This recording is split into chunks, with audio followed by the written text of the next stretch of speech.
ধন্যবাদের জন্য। দেশের অর্থনীতি কোন দিকে গিয়েছে, কোন দিকে যাচ্ছে, মানে এই যে শেয়ার কেলেঙ্কারি থেকে শুরু করে দেশের অর্থনীতি বলতে এখন কিছু নেই। আমি আপনাকে আমার আগের কথাগুলোতে বলছিলাম যে Awami League does not know how to govern. হ্যাঁ, তো এরা সুশাসন যেমন জানে না, এরা দেশ পরিচালনা করা বুঝে না, অর্থনীতি বুঝেই না। আজকে আপনি দেখেন বাংলাদেশে শেয়ার মার্কেটের কেলেঙ্কারির মাধ্যমে ৮৬,০০০ কোটি টাকা হাতিয়ে নেওয়া হয়েছে। এই ৮৬,০০০ কোটি টাকা হাতিয়ে নেওয়ার মাধ্যমে ৩৩ লক্ষ ক্ষুদ্র বিনিয়োগকারী আজকে নিঃস্ব, এবং নিঃস্বদের মধ্য থেকে প্রতিবাদ করে ইতিপূর্বেই ৩ জন সুইসাইড করেছে, আত্মহত্যা করেছে, এই যন্ত্রণা সহ্য না করতে পেরে। এই ৮৬,০০০ কোটি টাকা লুপাটের পর এখন পর্যন্ত এই লুপাটকারীদের বিরুদ্ধে সরকার কোনো ব্যবস্থা নিতে পারেনি। আপনার কি ধারণা সরকার জড়িত? সরকার অবশ্যই এই শেয়ার মার্কেটটা, স্টক মার্কেটটা কন্ট্রোলিং এর ফুল দায়িত্ব ছিল সালমান এফ রহমান। এই সালমান এফ রহমানকে তিনি আওয়ামী লীগের এবং নেতা এবং প্রধানমন্ত্রী শেখ হাসিনার বাণিজ্যিক উপদেষ্টা, তিনি এখন বাংলাদেশের দরবেশ নামে খ্যাত। এই শেয়ার মার্কেটের সাথে জড়িত শেখ হাসিনার পরিবার, ওনার বোন জড়িত, ওনার ছেলেরা জড়িত, ওনার সকল আত্মীয় স্বজনরা জড়িত। আর উনি যদি জড়িত নাই হন, বাংলাদেশের মানুষ, সকল সেক্টরের মানুষ এত প্রতিবাদ করল, তিনি কেন এর বিরুদ্ধে ব্যবস্থা নিলেন না? অর্থমন্ত্রী কেন ব্যবস্থা নিলেন না? নিতে পারেন না। বাংলাদেশের অর্থনীতি বলতে কিছু নেই। এর আগে যখন ৯৬ সালে আওয়ামী লীগ ক্ষমতায় এসেছিল, ঠিক একই কায়দায় ভারতীয় মালওয়ারিদের সহযোগিতায় বাংলাদেশের শেয়ার মার্কেট থেকে হাজার হাজার কোটি টাকা এইভাবে হাতিয়ে নেওয়া হয়েছিল। তৎকালীন সময় হাতিয়ে নেওয়ার এই ট্রেনিংটা আওয়ামী লীগ পেয়েছিল ভারতীয় মালওয়ারিদের কাছ থেকে। তখন যৌথ প্রযোজনায় এই ঘটনা ঘটেছিল। আর এইবার যৌথ প্রযোজনা নাই, এবার সিঙ্গেল প্রযোজনায় আওয়ামী লীগ এই কাম করে ফেলেছে, এবং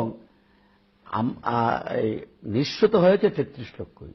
অর্থনীতি বলতে কিছু আছে? অর্থনীতির চালিকা শক্তি এখন কিছু নেই, ব্যাংকে টাকা নেই, এই ডেভেলপমেন্ট ওয়ার্ক নেই, অর্থমন্ত্রী এর কোন সদুত্তর দিতে পারে না। এই ফেব্রিকেটেড ভাবে মাঝে মাঝে স্টক মার্কেটের রেট আপ করা হয়, আবার ফল ডাউন হয়, আবার ইনভেস্টাররা রিয়েক্ট করে। টাকা তো নিয়ে যাওয়া হয়েছে, এই টাকাগুলো তো দেশেও নেই। যে টাকাগুলো হাতিয়ে আওয়ামী লীগ নিয়েছে, সরকার নিয়েছে, এই টাকাগুলো যদি আবার তারা রিইনভেস্ট করত, তাহলে তো রিসাইকেল হতো, মানি সাইক্লিং হতো, কিন্তু সেটা হচ্ছে না। টাকাগুলো তো সব পাচার হয়ে গিয়েছে। সব টাকাই তো তাদের যেখানে যেখানে রাখার সেখানে রাখা হয়েছে। সুইস ব্যাংকে রাখা হয়েছে, আমেরিকাতে রাখা হয়েছে। আজকে আমাদের প্রশ্ন আপনার কাছে, যে শেখ হাসিনার ছেলে সজীব ওয়াজেদ জয় মিলিয়ন মিলিয়ন ডলারের মালিক এখন ব্যাংকগুলাতে, আমেরিকান ব্যাংকগুলাতে আছে। এফবিআই অলরেডি, আমি যতটুকু শুনেছি বিশ্বস্ত সূত্রে, যে এফবিআই এইগুলা তারা তদন্ত করে পেয়ে গেছে।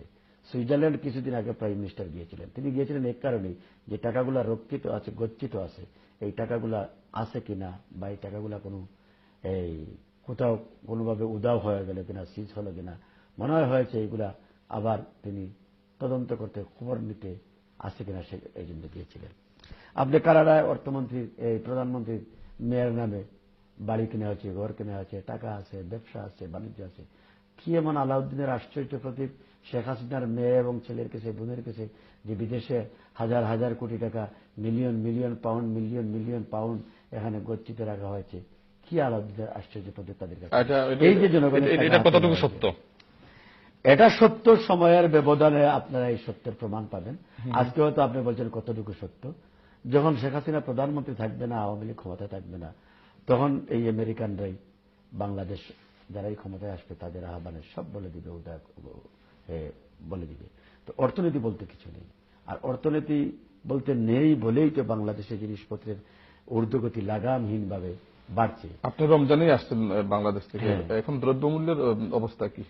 দ্রব্যমূল্যের অবস্থা কি? দ্রব্যমূল্যের অবস্থাকে আমি তো বাংলাদেশ থেকে আসছি, এর জন্য আপনার নতুন করে জানতেন। এখন এই আধুনিক দুনিয়াতে, ইলেকট্রনিক্স মিডিয়ায় আপনার চ্যানেল আই তো রেগুলার বাংলাদেশের খবর দেখতেছেন না? আপনি তো পাচ্ছেনই। দ্রব্যমূল্য এখন মানুষের নাবিশ্বাস, মানুষ ক্রয় ক্ষমতার বাইরে সবকিছু চলে গিয়েছে। আপনি তেলের দাম, নুনের দাম, পেঁয়াজের দাম, বুটের দাম, ছোলার দাম, চাইলের দাম, ডাইলের দাম আকাশচুম্বী। যে চাইলের কেজি আমরা ক্ষমতায় থাকা অবস্থায় 16 টাকা ছিল, এই চাইলের কেজি এখন 40 টাকা।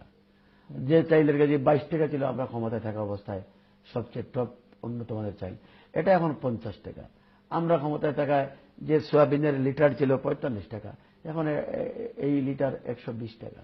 আমরা ক্ষমতায় থাকা অবস্থায় যে এই ডাইলের কেজি ছিল 50 টাকা, এখন সেটা 120 টাকা। এই রোজা মাসে আরো বেড়েছে। সুতরাং দ্রব্যমূল্যের কথা বলে কোনো লাভ নেই। আপনি অর্থমন্ত্রীর কথা শুনেন নাই? অর্থমন্ত্রী আগে কয়েকদিন আগে এই দ্রব্যমূল্য অর্থনৈতিক অবস্থা ব্যবস্থাপনা করতে পারছেন না বলে তিনি দেশের মানুষকে আহ্বান জানিয়েছেন যে আপনারা সপ্তাহে একদিন বাজারে যাবেন না। আর এই গত সপ্তাহে এই বাণিজ্য মন্ত্রী বলেছেন আপনারা কম খাবেন। এখন বাণিজ্য মন্ত্রীর নাম দিয়ে দিয়েছে দেশের মানুষ কম খান, এবং ওনার নাকি এখন হবে ওই কি বলে নতুন করে নামকরণের ওনার নেত্রী নাম কম খান দিয়েছেন। এই কারণে আগে ওনার একটা আকিকা হবে এখন। এইটা হচ্ছে বাংলাদেশের অর্থনীতির চিত্র। সন্ত্রাস চাঁদাবাজির মহা উৎসব চলছে। লক্ষ্মীপুরের তাহের মুক্তি পেয়েছেন, তিনি এখন জোরপূর্বকভাবে লক্ষ্মীপুর পৌরসভার চেয়ারম্যান নির্বাচিত হয়েছেন। তার ছেলে নুরুল ইসলাম হত্যাকাণ্ডের দায়ে যিনি ফাঁসির সাজাপ্রাপ্ত আসামি ছিলেন, সুপ্রিম কোর্ট যার রায় বহাল রেখেছে, তাকে মহামান্য রাষ্ট্রপতি ক্ষমা করে দিয়েছেন। এবং এই ক্ষমাপ্রাপ্ত তাহেরের ছেলেই গত কয়েকদিন আগে নোয়াখালীতে প্রতিবাদ সভায় যাওয়ার পথে আমাদের ভারপ্রাপ্ত মহাসচিব মির্জা ফখরুল ইসলাম আলমগীরের গাড়ির বহরে হামলা করেছে। এই আইন শৃঙ্খলার অবস্থা হল সন্ত্রাসীদের এই নাটুরে যে সমস্ত সন্ত্রাসীরা সাজাপ্রাপ্ত ছিল, সুপ্রিম কোর্টে তাদের মামলা বিচারাধীন রয়েছে। এই বিচারাধীন আন্ডার ট্রায়াল মামলার আসামিদেরকে, সাজাপ্রাপ্ত আসামিদেরকে ছেড়ে দেওয়া হলো। ছেড়ে দেওয়ার পরে নাটুরের বড়াই গ্রামের উপজেলা চেয়ারম্যান বাবুকে এই খুনিরা হত্যা করলো। এই তো হচ্ছে আইন শৃঙ্খলার ওই উন্নতি অবস্থা। শামীম উসমান এখন বীরদর্পে নারায়ণগঞ্জে আবার সন্ত্রাস শাহজাহানি চাঁদাবাজি চালাচ্ছে। মহা উৎসব চলছে চাঁদাবাজি। এবং আপনি একটি কথা আমি এখানে বলি, ডেভেলপমেন্টের অবস্থা এতই নাজুক, নতুন কোনো ডেভেলপমেন্ট নাই, এবং সমস্ত ডেভেলপমেন্ট ভেঙে চুরমার হয়ে গেছে, এবং বেজ নষ্ট হয়ে গেছে, চুরমার হয়ে গেছে।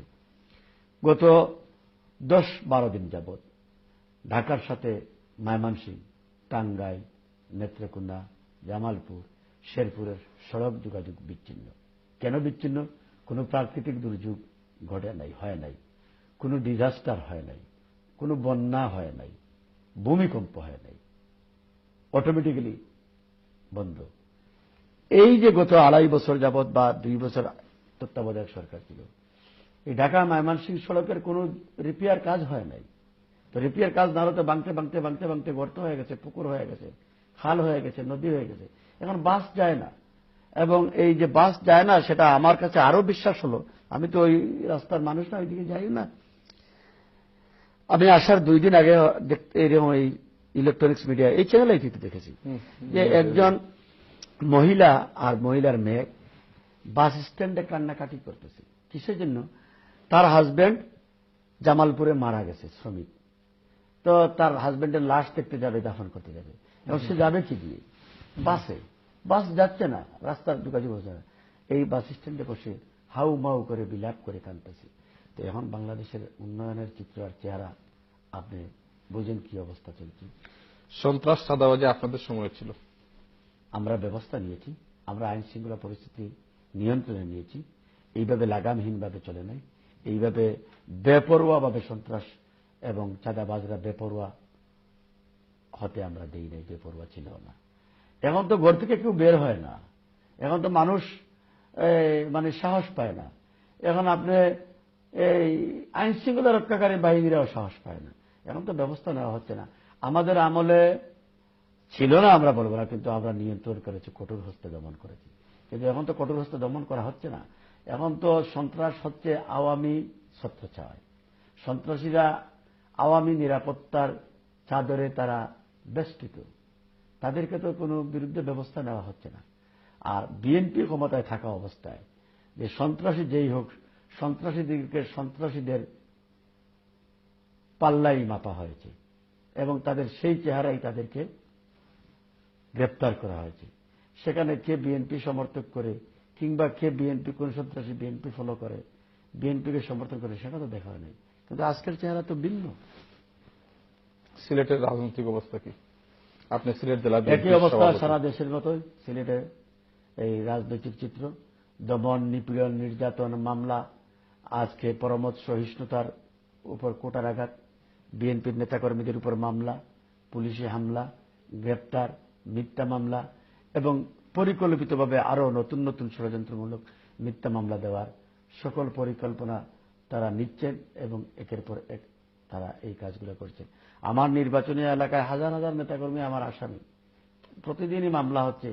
এমপি সাহেব মামলা দেওয়াচ্ছেন, এসপি সাহেব মামলা নিচ্ছেন, ডিআইজি সাহেব অর্ডার করছেন, আইজি সাহেব অর্ডার করছেন, স্বরাষ্ট্রমন্ত্রী অর্ডার করছেন। এই তো সারা বাংলাদেশের ন্যায় সিলেটের রাজনৈতিক চিত্র।